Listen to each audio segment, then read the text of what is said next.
For the next minute, I'd like you to think of every artifact, ship fragment, stave church beam, and longhouse post that has survived from the Viking Age. These structures endured rainstorms rolling off the North Atlantic, endless freeze-thaw cycles, wet soil, and coastal winds strong enough to carve stone. Yet the timber the Vikings used often remained intact for centuries. What gave their wood such endurance wasn't luck or climate. It was a method so simple, so natural, and so effective that honestly modern builders rarely discuss it, and yet it still outperforms many commercial sealants sold today. This wasn't a mystical ritual or a lost magic recipe. It was a practical, field-tested waterproofing technique that any Viking shipwright or carpenter would have recognized instantly, because it determined whether a boat survived the sea or sank with its crew. Today, almost no one uses it, and that's a shame, because the recipe still works perfectly. The Viking method relied on a deep understanding of how wood behaves from the moment a tree is felled. The first step was always seasoning. Fresh timber holds significant moisture, and if sealed too soon, rot begins from the inside out.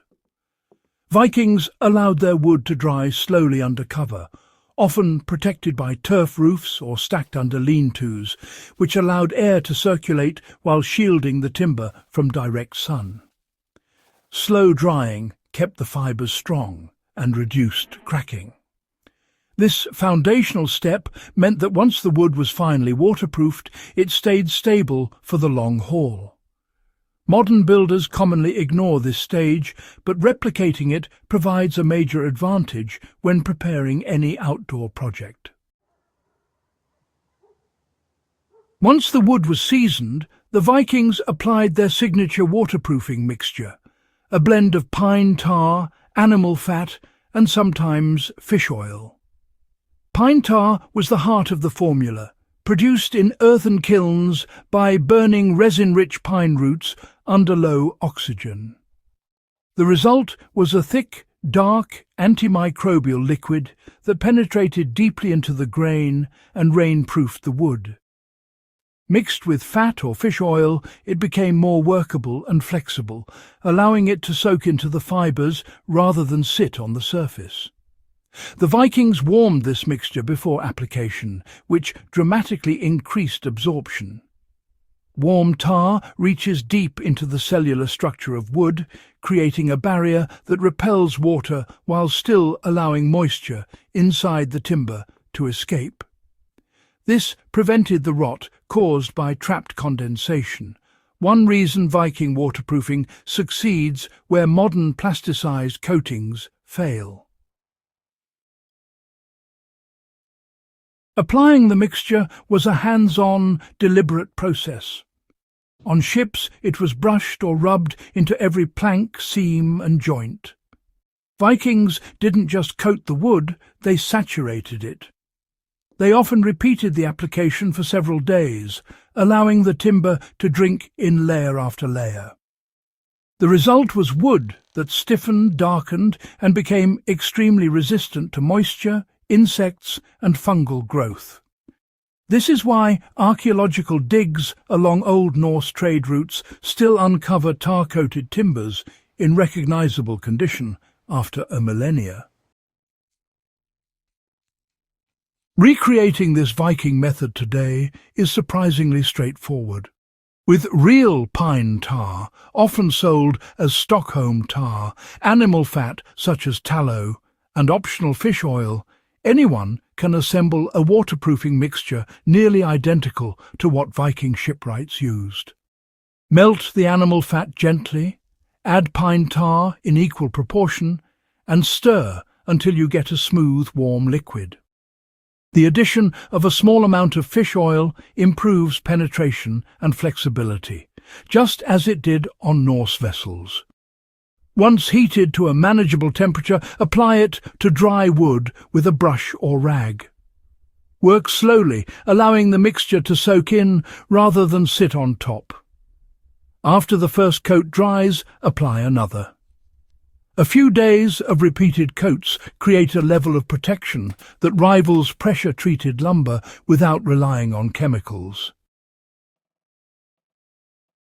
For projects like sheds, garden gates, outdoor furniture, tool handles or fence posts, this method produces results far superior to common synthetic stains.